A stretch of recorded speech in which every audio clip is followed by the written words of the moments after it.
One of the biggest contradictions about conscious niggas is that they always preach this rhetoric of, we got to get our own land and get our own nation and all this kind of stuff. But at the same time, they're still big in the so-called white man, the so-called system, the so-called white supremacist racist system to give them reparations and give them rights and all this kind of stuff, which is a contradiction, you know what I'm saying? Because I've been hearing this rhetoric since the 90s.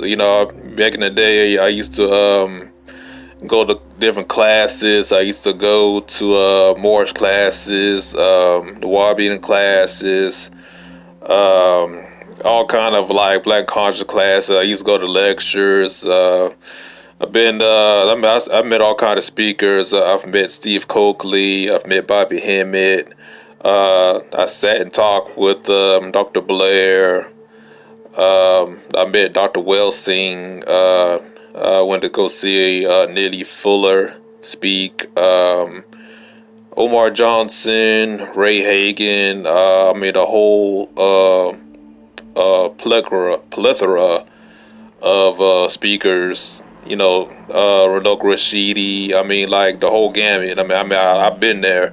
I sat in those lectures, and I even met Fred Hampton Jr., Fred Hampton's son. The son of Fred Hampton, the Black Panther. I've met his son. So I talked with him one time, and I've been deep in that social circle. And one thing I've noticed about the rhetoric is always like, they always talk about, well, we got to get on this or get on that. We got to get on black businesses, black land, black nation. We got to be self-sufficient and all this kind of stuff. But at the same time, they're always talking about like begging the system for a paycheck.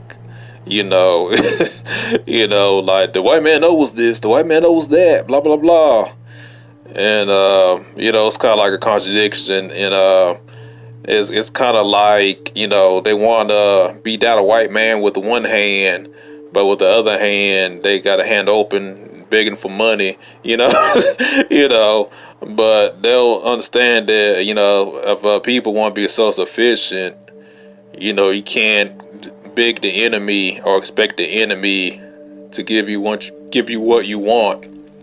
Because in history, anytime there's a revolution or anytime a nation is formed, there's always bloodshed. 9 times out of 10, if you study human history, whenever there's like a new nation that's birthed, it's always through bloodshed. It's just how it is. There's never really been like a utopian society in human history. Even when you talking about ancient history, ancient Africa, ancient Egypt, they had wars. Nubia and Kemet had wars with each other. You know what I'm saying? It was not a utopia. And that's the thing people don't understand. Men cannot be beggars. If men want to build a nation, you cannot beg your oppressor. Plain and simple. You know what I'm saying?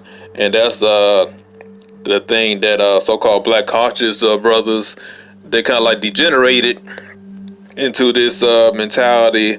And I know what it is, because a lot of them like raised by single mothers, they never had a dad in the house. So the whole thing is about like begging the white man for a paycheck because the mamas are welfare. You know what I'm saying?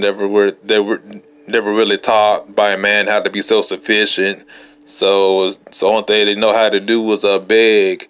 You know what I'm saying? That's pretty much, you see it now. Just talk about reparations, all this kind of stuff. And the moment when a white Democrat or any kind of black Democrat or whatever talks about reparations, what I'm saying, it's like a light bulb turns on over their head. Reparations? What? You know what I'm saying? You know what I'm saying? That's how black folks are. You know what I'm saying?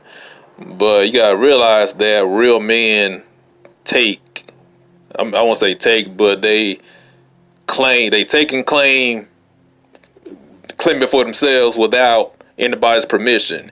You know what I'm saying? That's how it was done. You can't just be waiting for your enemy to write you a paycheck or give you $1,000 a month and then you're liberated. That's not how it works. And also, if the whole talk about like, giving people money.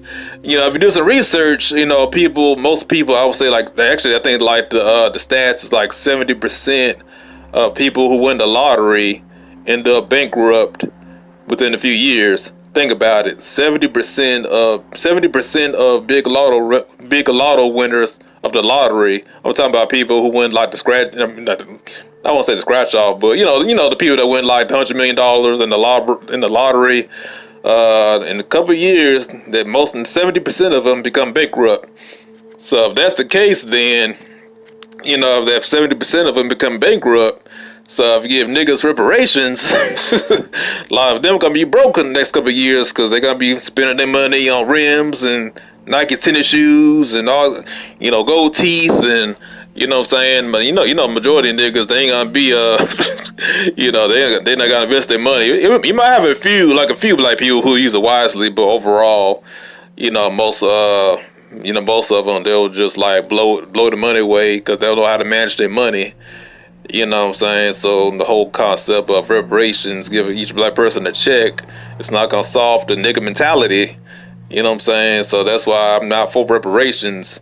You know what I'm saying? I won't say I'm not against it, but my thing is it should have been done immediately after slavery, right after the Emancipation Proclamation. But I think after 150 years, 160 years, I think that's not practical now. You know what I'm saying? I mean, that's just my personal opinion. But anyway, though, I just wanted to get it off my chest. And also, in the link below, if you look at my description, I put a link to one of my essays and articles I wrote called it's called "Rebels Don't Beg," and I might put like part 1 and 2 in the bottom. I wrote that maybe like a year ago, maybe 2 years ago. But it's like an article about like how so-called revolutionaries, always begging. But historically, rebels never begged. They just, rebelled and established their own thing without anybody's help. Yeah, but anyway, though, I just wanted to get that off my chest. And if you want to watch my other videos, just make sure that you like and subscribe to my channel. And peace out.